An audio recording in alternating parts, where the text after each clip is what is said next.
ഓരോ ദിവസം രാത്രിയാകുമ്പോൾ ഞാൻ ഇങ്ങനെ വിചാരിക്കും നാളെ എന്തായാലും നേരത്തെ എണീക്കണമെന്ന്. അങ്ങനെ രാവിലെയൊക്കെ ഞാൻ എത്രമാത്രം നേരത്തെ എണീക്കുന്നു അത്രയും നേരത്തെ ഉണ്ണി എൻ്റെ കൂടെ എണീക്കും കേട്ടോ.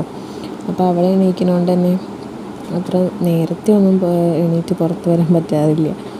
അപ്പോഴത്തേക്ക് അമ്മ എണീറ്റിട്ട് ചോറൊക്കെ വെച്ചിട്ടുണ്ട് കേട്ടോ. ഇന്നിപ്പോൾ എന്തായാലും ഇന്ന് മോന് രാവിലെ തന്നെ ചോറ് കൊണ്ടുപോകണം സ്കൂളിലേക്ക് പോകുമ്പോൾ.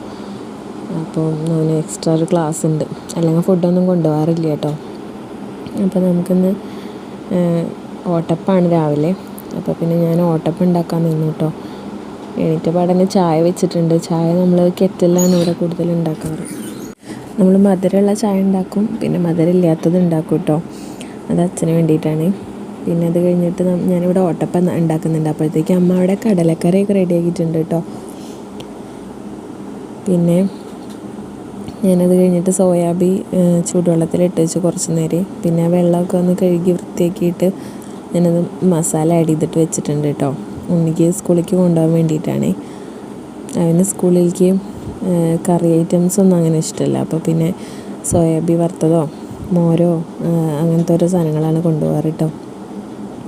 ഞാനതിങ്ങനെ വെറുതെ വറുത്ത് കൊടുത്തേക്കാണ് കേട്ടോ ആദ്യം വിചാരിച്ചത്. പക്ഷേ എന്താണെന്ന് വെച്ച് കഴിഞ്ഞാൽ അതിലൊരു തുള്ളി ഉപ്പ് കൂടിപ്പോയി. അപ്പം ഞാൻ പിന്നെ സവാള പിന്നെ 2 തക്കാളിയൊക്കെ കുറച്ച് വെളുത്തുള്ളിയൊക്കെ ആഡ് ചെയ്തിട്ട് ഒരു ചിക്കനൊക്കെ വെക്കുന്ന രീതിയിൽ ഒന്ന് വെച്ചു കേട്ടോ. അങ്ങനെ കഴിക്കാൻ നല്ല ടേസ്റ്റാണ്. ഒന്ന് ട്രൈ ചെയ്ത് നോക്കൂ കേട്ടോ, കുറച്ച് ചിക്കൻ മസാലയൊക്കെ ആഡ് ചെയ്തിട്ട്. അപ്പോൾ എന്തായാലും അതും റെഡിയാക്കി വെച്ചിട്ടുണ്ട്. അതിന് ശേഷം ഞാൻ പിന്നെ അവൻ്റെ ലഞ്ചും കാര്യങ്ങളൊക്കെ ആക്കി കൊടുത്തു. അത് കഴിഞ്ഞിട്ട് അവന് ചായയൊക്കെ കൊടുത്തു. പിന്നെ അവൻ്റെ കാര്യങ്ങളൊക്കെ കഴിഞ്ഞ് അവൻ സ്കൂളിൽ പോയി കഴിഞ്ഞാൽ കേട്ടോ നമ്മളൊന്ന് ഫ്രീ ആവുള്ളൂ.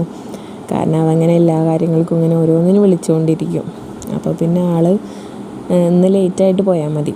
അപ്പോൾ എന്തായാലും ആൾ പോയതിന് ശേഷം പിന്നെ നമ്മൾ ചായയൊക്കെ കുടിക്കാതിരിക്കുള്ളൂ കേട്ടോ. പിന്നെ ചെറിയ ആളുടെ കാര്യങ്ങളൊക്കെ അതിൻ്റെ ഇടയിൽ ഇങ്ങനെ നടക്കുന്നുണ്ടാവും. അപ്പോൾ അവളുടെ കാര്യങ്ങളും ചെയ്യണം. അങ്ങനെ എന്തായാലും നമ്മൾ അവൻ്റെ കാര്യങ്ങളൊക്കെ റെഡിയാക്കി അവനെ പറഞ്ഞു വിട്ടിട്ടുണ്ട് ഇതെല്ലാം കഴിഞ്ഞിട്ട്. അപ്പോൾ പിന്നെ അവൻ പോയതിന് ശേഷം പിന്നെ നമ്മൾ ചായ കുടിക്കാൻ പോവുകയാണ് കേട്ടോ. അപ്പം എന്തായാലും ഓട്ടപ്പമാണ് രാവിലെ. ഓട്ടപ്പം നമ്മളിവിടെ ഇതിന് ഓട്ടപ്പം എന്നാട്ടോ പറയുക. ഓട്ടപ്പം കടലക്കറിയാണ്. പിന്നെ ഞാനിതിൻ്റെ കൂടെ തലേ ദിവസത്തെ മീൻ കറിയും കൂടെ കൂട്ടിയിട്ടാട്ടോ കഴിക്കുന്നത്. ചായക്കടിക്കൊക്കെ എനിക്ക് തലേ ദിവസത്തെ മീൻ കറിയാണ് ഒന്നും കൂടെ ഇഷ്ടം കഴിക്കാൻ. നിങ്ങൾ ആരെങ്കിലും അങ്ങനെ കഴിക്കാറുണ്ടോ? നല്ല ടേസ്റ്റാണ് കേട്ടോ ചായക്കടിയൊക്കെ. പുട്ടാണെങ്കിൽ എനിക്ക് മത്തിക്കറി അങ്ങനെയൊക്കെ ഇഷ്ടമാണ്. അപ്പോൾ എന്തായാലും ഇത്രയേ ഉള്ളൂ കേട്ടോ.